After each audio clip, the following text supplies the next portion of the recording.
certeza absoluta. Sobre o Bruno Henrique, quando eu falo sobre ter uma relação saudável com o futebol, eu acho que faz parte de a gente gostar de personagens, de ver alguns jogadores que atuam. Para mim, o Bruno Henrique é o melhor jogador da melhor versão, foi o melhor jogador da melhor versão do Flamengo desde a geração do Flamengo do Zico, que é o Flamengo de 2019, o Flamengo do Jorge Jesus. O Cleiton Baldo, ele falou que o Cifuente fora de forma daquele jeito participou do jogo muito mais do que o Gabigol. O Gabigol não está bem, gente. Não está bem o Gabigol. A Arrascaeta fez um primeiro tempo melhor do que os jogos recentes, também com mais facilidade, também é um jogador que não... Quando a gente critica o Gabigol Arrascaeta, só um cara muito limitado intelectualmente não vai entender. E aí o técnico Jorge Sampaoli aproveitou para poupar uma série de jogadores, mas e que banco de reservas, hein? Colocou Fabrício Bruno, Everton Cebolinha... Salve, salve, nação! Dessa vez vamos reagir aqui, né? Vamos reagir àquele compilado que geralmente eu faço aqui, né? Sobre a mídia esportiva reagindo a essa vitória de 4-0 do Flamengo em cima do Alcas, né? Venceu, convenceu o retorno do Bruno Henrique jogando pra caramba. É muito bom e é o principal reforço do Flamengo para essa temporada, né? É bom ver o Flamengo desempenhando, é bom ver o Flamengo jogando, querendo jogar, ter intensidade, ter contundência, como o São Paulo gosta de dizer, né? E aquilo, isso acaba mexendo na nossa lembrança, né? Ah, aquele Flamengo de 2019, ah, aquele Flamengo do Dorival de 2022, né? Então, esse time de São Paulo faz a gente lembrar aqueles velhos momentos que a gente era feliz, né? E não sabia, mas...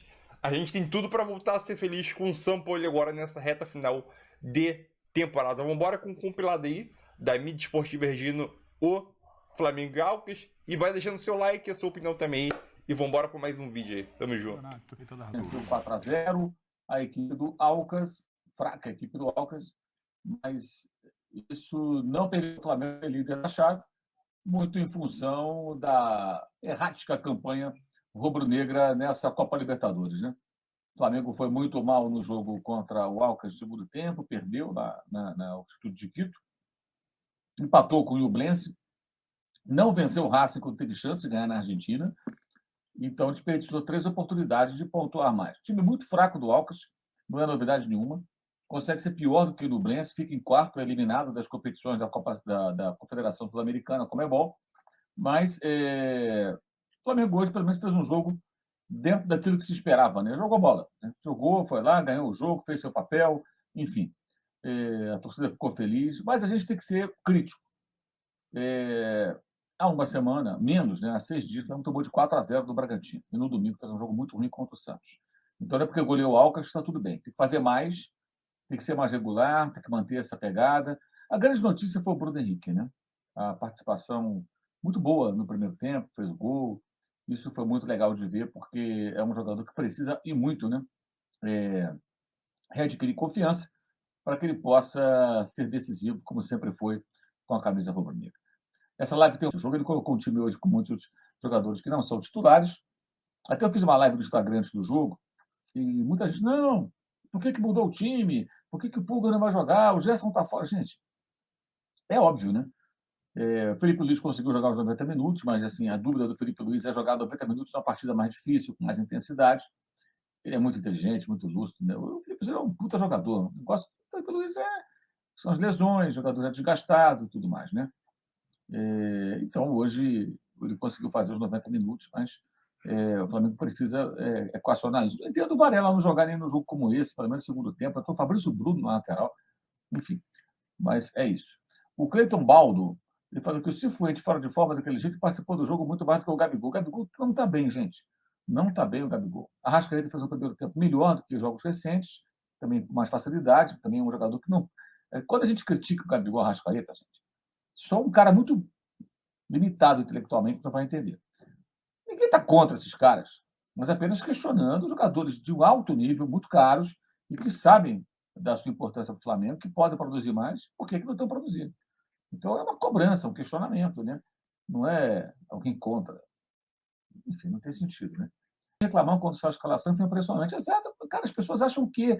Gente, a gente fala isso toda hora, estamos em 2023, ainda acha que vai jogar o mesmo time todo jogo, sem revezamento de jogadores. É absolutamente impossível. O Isaac Prado fala que o Felipe Luiz joga muito, joga pra caramba, muito lúcido, muito inteligente. Gosto de ver a ação, só lamento as contusões e essa altura da carreira de não ser um jogador tão assíduo, né, e não conseguir terminar os jogos com a mesma intensidade, jogos mais complexos. Hoje foi um jogo mais tranquilo, né? O Jansei Dias aqui também dizendo que a entrada do Bruno Henrique só mostrou quanto o Cebolinha é fraco. O Bruno Henrique, com 80% da capacidade, jogou infinitamente melhor do que o Cebolinha. O Bruno Henrique sempre agudo, o Cebolinha pega a bola e joga para trás. Eles são diferentes, não sei, o estilo é diferente. Não acho que o Cebolinha seja fraco, acho também que ele ainda precisa jogar mais. Mas aí é uma comparação que, assim, é um jogador histórico do Flamengo, do seu habitat, e um outro que ainda não conseguiu se destacar. Ainda assim, o Cebolinha tem sido um jogador que mais deu assistências no ano no time do Flamengo, e tem participado até de forma importante de alguns jogos, com gols, com passe para gol, participando das tramas ofensivas. Não acho que seja bastante, longe disso, mas não acho também que seja um desastre. Eu acho que ele ainda consegue oferecer alguma coisa. E quando a gente critica, por exemplo, a Arrascaeta, pelo amor de Deus, ninguém é contra a Arrascaeta, mas a Arrascaeta tem que jogar mais. Ele tem que jogar mais. Ele está jogando muito pouco nessa temporada. E não é só uma questão de contusão, não. Ele tem que se cobrar. A gente cobra por isso. Porque não pode jogar só quem está jogando. Está jogando muito menos do que ele pode. O Flamengo precisa muito dele. O André Ferreira. Esse pote 2 está muito pesado. O que você acha? É verdade. Vamos, então, resumir aqui como está a situação. Vamos lá. Grupo A. Racing primeiro, Flamengo em segundo. E o Nublense vai disputar uma vaga na Sul-Americana. Grupo B, aí vamos lá. Inter primeiro, Nacional em segundo. O Inter pode ser adversário do Flamengo. O Racing também pode, tá? O Medellín, Independente Medellín, vai disputar uma vaga na Sul-Americana e Metropolitanos fora. Atenção para o grupo C. Bolívar é o primeiro com 12. Palmeiras segundo com 12. O Barcelona e Cerro Porteño, os dois têm 3 pontos, já estão eliminados, vão duelar frente a frente para ver quem fica com a terceira posição. O jogo será em Guayaquil, no Equador. O Barcelona joga pelo empate, tá? Nesse confronto, porque tem o melhor saldo de gols. O Palmeiras tem um saldo de 6 gols. O Bolívar tem um saldo de 8 gols. Então, o Palmeiras tem que vencer amanhã o Bolívar, jogando às 9 da noite no Allianz Parque para ser primeiro da chave. Se não vencer, o Palmeiras será segundo. Se vencer, que é o mais provável, creio eu, né, o Palmeiras também poderá ser adversário do Flamengo. Tá? Se não, é o Bolívar. O grupo D tem o Fluminense em primeiro. River em segundo, Sport Cristal vai disputar uma vaga na Sul-Americana. O Fluminense pode ser adversário do Flamengo. No grupo E, o Independente Del Valle terminou em primeiro, depois da emocionante vitória sobre o Argentino Júnior 3-2, fez 1-0, tomou empate, fez 2-1, tomou empate. No final do jogo, ele já, no finalzinho, fez o terceiro gol, um gol até todo esquisitão. 12 pontos, o Argentino, segundo o Del Valle, 11 os argentinos, 7 o Corinthians em terceiro. O Corinthians vai disputar uma vaga na Sul-Americana, o Liverpool do Uruguai ficou fora com 4 pontos, e o Del Valle pode ser adversário do Flamengo. E no grupo F, nós temos o Boca em primeiro com 10 e o Deportivo Pereira com 7. O Boca vai jogar contra o Monagas, que tem 5, em casa. Deverá confirmar a sua primeira colocação. O Colo-Colo tem 5 pontos e joga contra o Deportivo Pereira. Se o Colo-Colo vencer, ele vai a 8. O jogo é no Chile. E passa o Deportivo Pereira, fica dependendo só ali de continuar de ficar à frente do Monagas, que joga contra o Boca, empatando ou perdendo. Então, a tendência, se o Colo-Colo conseguir vencer o Deportivo Pereira, é o Boca em primeiro, o Colo-Colo saltando da 4ª para a 2ª posição, e então o Boca poderá ser adversário do Flamengo, tudo indica.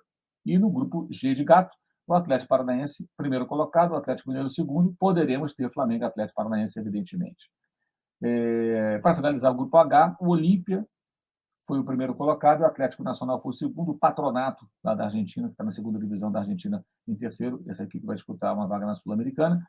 Então, o Olímpia também pode ser adversário do Flamengo. Então, possíveis adversários do Flamengo são Olímpia, Atlético Paranaense, tudo indica o Boca, Del Valle, Fluminense, provavelmente o Palmeiras, Internacional e Racing.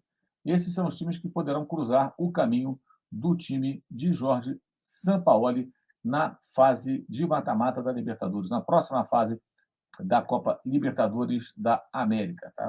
Que esta quarta-feira marcava o dia sim, né? O dia em que os jogadores do Flamengo se encontrariam com os torcedores diante de uma equipe muito fraca e o Flamengo venceria, golearia o Alcas. E foi o que aconteceu, com atuação até de gala no primeiro tempo, com Bruno Henrique jogando demais, pela primeira vez ele foi titular desde que voltou da gravíssima lesão no joelho, inclusive marcando o terceiro gol da vitória. Na segunda etapa, o Flamengo ainda foi às redes com o Vitor Hugo, sacramentando os 4-0, e aí o técnico Jorge Sampaoli aproveitou para poupar uma série de jogadores.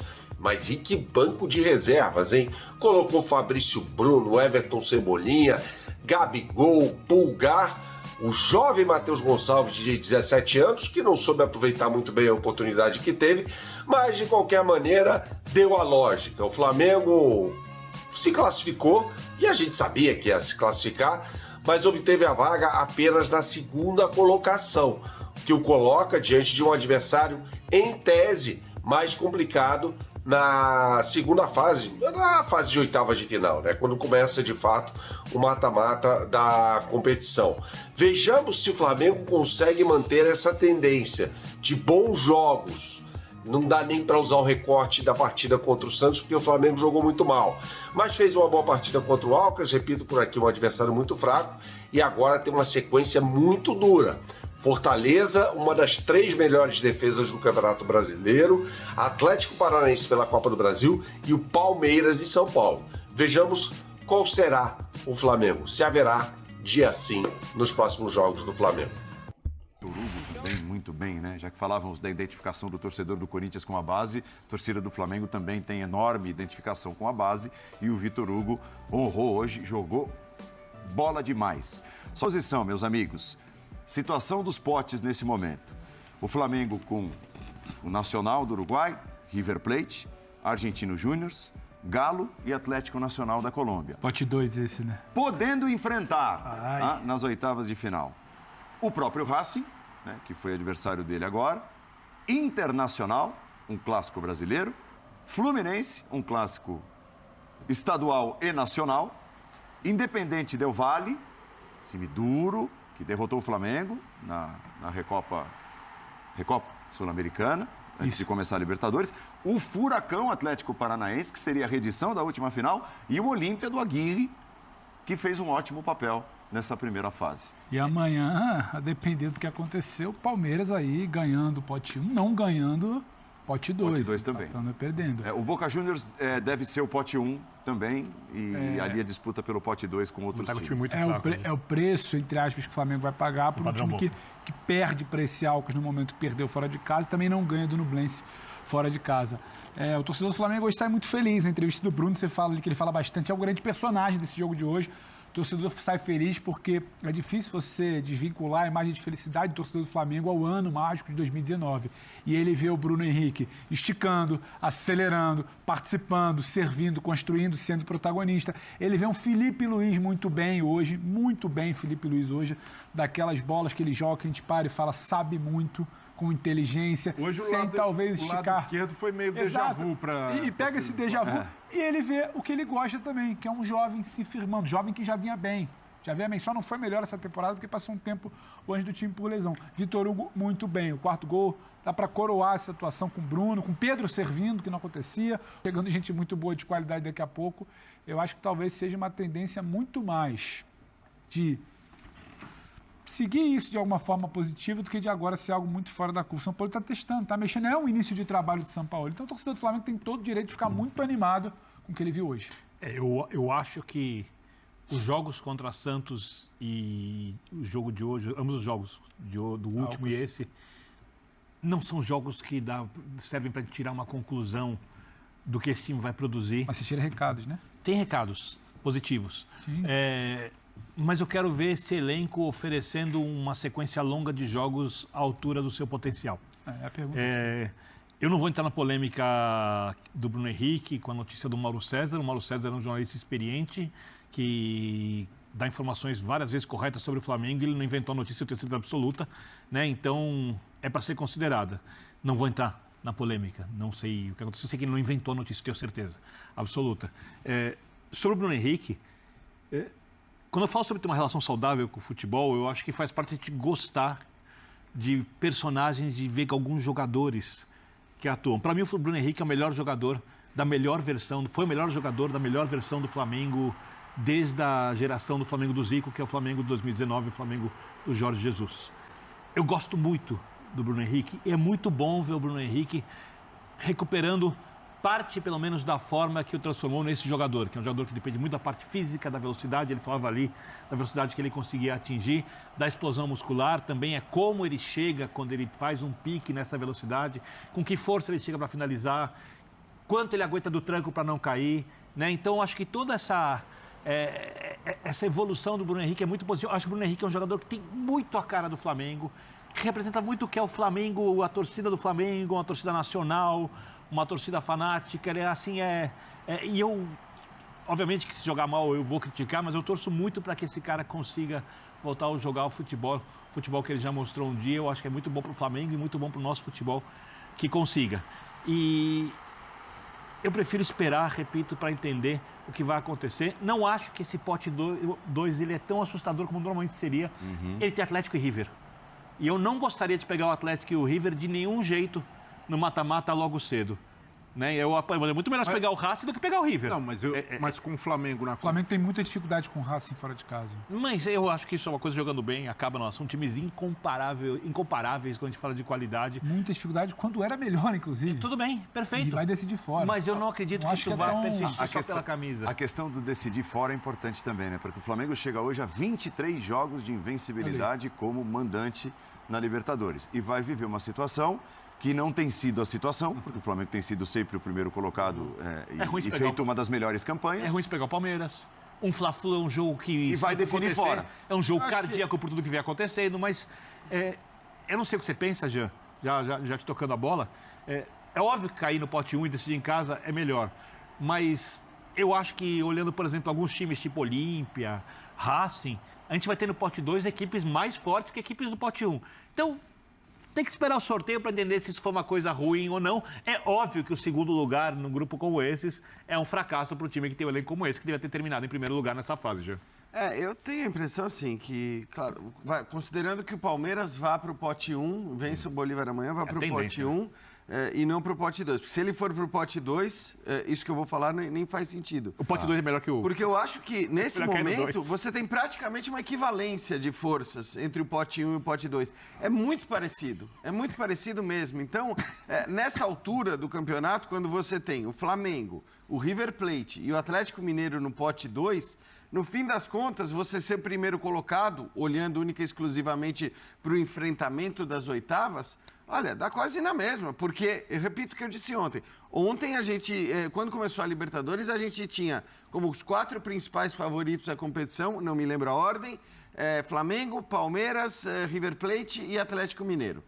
Desses 4, 3 já estão no pote 2.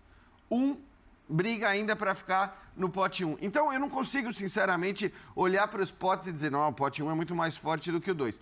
A diferença, de fato, e para muita gente essa é uma vantagem subjetiva, eu não acho que seja subjetiva, e aliás existem até estudos que comprovam que mesmo quando você tem a definição do mando do segundo jogo por sorteio e não por critério técnico, em geral, quem decide em casa leva uma vantagem. Estou falando, quando é por sorteio, porque claro que quando é por critério técnico, teoricamente, o melhor time tem mais chance de passar. Então, eu acho que no fim das contas, ficar no pote 1 hoje significa muito mais uma vantagem de decidir em casa do que uma vantagem de poder pegar um adversário mais fraco nas oitavas de final. Isso também faz com que o importante do confronto seja muito aquilo que eu sempre digo que é importante no confronto, no sorteio do mata-mata. O caminho. Saber se você vai precisar pegar 1, 2, 3, quantas potências do futebol você vai ter. Quantos brasileiros? Só para lembrar. Agora, se não me engano, os nomes que você falou, todos os times do pote 2 já foram campeões da Libertadores. Todos. Boa questão. Isso assim, não deve... Tô checando aqui. Não deve acontecer amanhã, porque é provável, muito provável que o Boca Juniors esteja no pote 1 e é provável também que o Palmeiras esteja. Mas é isso. Todos do pote 2 já foram campeões da Libertadores. Sobre o Bolívar. Se o Palmeiras ganhar amanhã, eu vejo o Flamengo como adversário mais indesejável do pote 2, porque mesmo ainda estando numa fase de consolidação, é o atual campeão, é o time que chegou em 3 finais das últimas 4 edições e vai ganhando aos poucos corpo sob o comando do Sampaoli. São 6 vitórias nos últimos 7 jogos. Então, parece que aquele jogo contra o Bragantino vai sendo um ponto fora da curva. Muito pelo resultado, porque desempenho, o Flamengo ainda oscila. Não é um Flamengo totalmente estável. Mas, em termos de resultado, de ter conseguido uma sequência de 10 jogos de invencibilidade, o São Paulo, aos poucos, vai colocando o time no caminho certo. E chegar com esse time no caminho certo, no mata-mata de Libertadores, é algo que impõe um respeito grande em todos os adversários. Então, o Palmeiras é hoje o adversário. Se o Palmeiras cai no pote 2, a gente tem uma divisão de forças ali mais equilibrada. Agora, comparando o Flamengo com o River e com o Atlético, pelo futebol que essas equipes jogaram até aqui, eu vejo que o Flamengo hoje impõe mais respeito se tratando de mata-mata de Libertadores. Assim, qual Flamengo? Porque eu acho que aqui, o Flamengo tem um dilema que é um privilégio na América. O Flamengo tem que encontrar o seu melhor jogo. Não, mas qual é o Flamengo com o seu melhor jogo é o maior candidato ao título. Qual é esse Flamengo da fase de grupos da Libertadores Esse Flamengo da fase de grupos da Libertadores não vai ser campeão. O Flamengo com o Sampaoli jogando perto do que ele pode... Não, ele tá falando da passada. Não, da Libertadores passada. Qual era o Flamengo na fase de grupos? Também não havia parecido. Era muito parecido. Teve um caminho razoavelmente fácil. Sim. Até a final, né? E ganhou com todos os méritos e tal, mas não chegou perto do que pode. Eu acho que se o Palmeiras reencontrar o seu jogo, eu acho que o Fluminense jogar um futebol melhor que ele pode jogar. Eu acho que o River esse ano, por mais que não tenha o nível desses times tecnicamente, mas é o time que também é melhor que o time do ano passado. Acho que o Atlético, se conseguir jogar um futebol competitivo como o Filipão costuma impor no mata-mata, esse ano parece estar mais difícil. Para todo mundo que tem chance de ganhar o campeonato na prática. Por exemplo, o Racing, por exemplo, é zebra. Parece estar mais equilibrado. Mais equilibrado. Né? Equilibrado. Em tese. A gente tem que esperar o mercado e tal. E esse equilíbrio, acho que muito pelo fato de o Flamengo estar muito longe do seu potencial máximo. Porque se tiver potencial, ele é o principal candidato. Porque é isso que você falou. A gente não consegue olhar, mesmo para essa melhora, para esses resultados, a gente não consegue olhar para esse Flamengo e cravar que ele está no caminho, esse time está voando, esse time daqui a pouco vai estar no seu auge. Talvez sim. A questão é que, tecnicamente, o time, independentemente de encontrar a sua melhor formação ou não, o time é tão forte e vai ser ainda mais forte. Porque a gente lembra, estão chegando reforços importantíssimos. Já estamos falando do melhor elenco da América do Sul, que pode não ter tido todo o seu potencial, certamente não teve o seu potencial todo em ação até agora, mas já é o melhor elenco e vai ser ainda melhor porque continua contratando jogadores de um nível que os seus rivais na Libertadores não têm capacidade de contratar. Então, é isso. Se a gente falou que muitas vezes o Flamengo ganha títulos atrás de títulos, ano após ano, ganhou esses títulos mais pela qualidade técnica dos seus jogadores do que pelo trabalho tático, do que pelo que os técnicos fizeram, essa qualidade isso vai se reforçar ainda mais. Aumentando. Agora, em julho, vai ser ainda mais forte. Agora, assim, a gente não tem acesso aos treinamentos, a gente tem acesso às informações... A gente tem os nossos colegas buscando informações que vêm de lá de dentro, mas a gente tem acesso total aos jogos. Sim. E, claramente, depois da fase ali que pintou como crítica, com muitos treinamentos e tal, que poderia ter desagradado o elenco, o Flamengo foi um arremedo físico contra o Bragantino, sim, deu um passo à frente contra o Santos e hoje foi um outro time.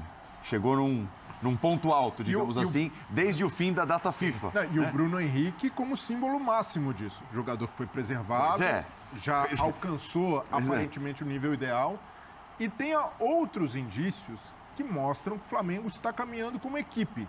Então, hoje, por exemplo, fragilidade do Alcas à parte, um time que conseguiu finalizar 15 vezes no primeiro tempo. Teve um volume muito grande.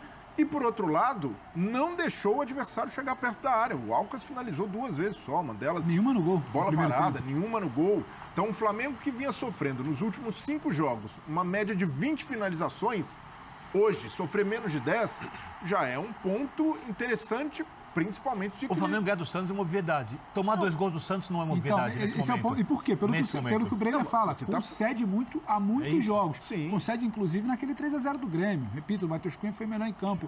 Então, hoje você inverte a lógica. Hoje você está sufocando, a bola em tese não está perto do seu gol. Você não está sofrendo. Ah, mas era o Alcas. Gente, a gente cansou de debater vitória do Flamengo contra times mais fracos e falar sobre desempenho. O Santos também é muito fraco, não é o Santos gigante, a camisa de toda a história. O Santos atual é um time muito limitado. O Flamengo pega um Santos remendado, sem treinador, em crise, porta fechada, ninguém sabe o que vai ser. Esse Flamengo tomou um amasso do Cruzeiro no segundo tempo no Maracanã. Quase perdeu o jogo. Então, eu vejo sim, estou com o Paulo. Não dá para responder se esse vai ser o Flamengo do mata-mata. O mata-mata começa daqui a 5 semanas. Até por um pedido dos clubes, né? Partida de o que é muito bom pro Flamengo. 2 e 3. Tem janela. Tem tempo. Tem janela, as informações da janela para o torcedor do Flamengo parecem ser muito boas. Você tem tempo, você tem um trabalho que, se você não sabe se é o jogo do Alcas ou se é o jogo do Santos, ele está te dando algum indicativo de que não vai ser o jogo que você perdia para o Alcas fora de casa. Já é uma evolução. Você tinha sequência de resultado antes da parada da data FIFA, você tinha questionamento sobre o ponto físico na semana passada. Hoje você tem um time que o Bruno Henrique acelerou, o Vitor Hugo roubou a bola do Arrascaeta e chegou para fazer o gol. Então, você tem indicativos, que é o que o Jean falou. Se antes ganhava, já no argumento do porque tem bons valores individuais, se engrenar no coletivo, não interessa o pote 2. Não interessa porque você vai fazer o resultado em casa, você vai se defender, e o Flamengo provou ser isso. E a gente também aprendeu que a fase de grupos é um campeonato, e o mata-mata 5 semanas depois é outro campeonato. Então é isso aí, nação. Mais um vídeo aqui. Esse compilado não foi daqueles compilado recheado, mas acho que deu para abordar aí de vários pontos de vista aí. Uma coisa que o Vitor Bini ele chegou a falar é sobre a Libertadores do Flamengo de 2022, né? Que pegou um grupo fácil, sei lá o quê. E acabou, querendo ou não, desmerecendo o Flamengo. Não vou dizer que o Flamengo pegou um chaveamento ali fácil. E sim, o Flamengo transformou aquilo que poderia ser difícil num chaveamento fácil. No chaveamento fácil, né? Porque naquele time, o Flamengo vinha num time muito oscilão na época, até a chegada do Dorival. Aí o Dorival, em poucos jogos, conseguiu consertar o Flamengo e dar um redirecionamento ao Flamengo, né, até o final da temporada, que foi campeão da Libertadores e da Copa do Brasil. Então o Flamengo tornou seus jogos fáceis, né, principalmente o chaveamento da Libertadores, né? Então nesse ponto eu discordo do Vitor Bini. E agora venceu o Alcas 4-0, agora é pensar no próximo jogo diante do Fortaleza. É aquilo, passar em primeiro é bom, só que pela quantidade de time grande como Flamengo, Atlético Mineiro e River Plate passar em segundo, ainda tem a possibilidade do Palmeiras passar em segundo também. Então acaba, querendo ou não, o pote 1 e o pote 2 acaba querendo ficando equilibrado, né? Então, caso o Palmeiras jogando em casa não ganhe, eu acho que o Palmeiras ganhando do Bolívia é um time fraco, entendeu? Até me surpreendeu o Bolívia estar na frente do Palmeiras na última rodada. Eu acho que vai ter bastante pedreira nessas oitavas, né? Como o Mauro César disse, né? Os possíveis adversários do Flamengo aí, nessas oitavas de finais, que é aquilo. Sinceramente, nenhum time do pote 1 vai querer pegar o Flamengo. Óbvio, a gente pode pegar o Atlético Paranaense de novo. A gente pode pegar o Olímpia. Pelo jeito que a carruagem está andando, é bem provável do Flamengo novamente pegar o Atlético Paranaense agora na Libertadores. Já pegou na Copa do Brasil e a chance do Flamengo pegar o Atlético Paranaense novamente é grande. Parece que o Atlético Paranaense tem um imã com o Flamengo. Em todas as competições, os dois times se enfrentam, né? É incrível. Mas eu acho que vai ser Flamengo e Olímpia nessas oitavas aí. Flamengo e Olímpia. Já chutando aqui de longe já. O sorteio é dia 5 de julho, se não me engano. Então é isso aí, tamo junto aí.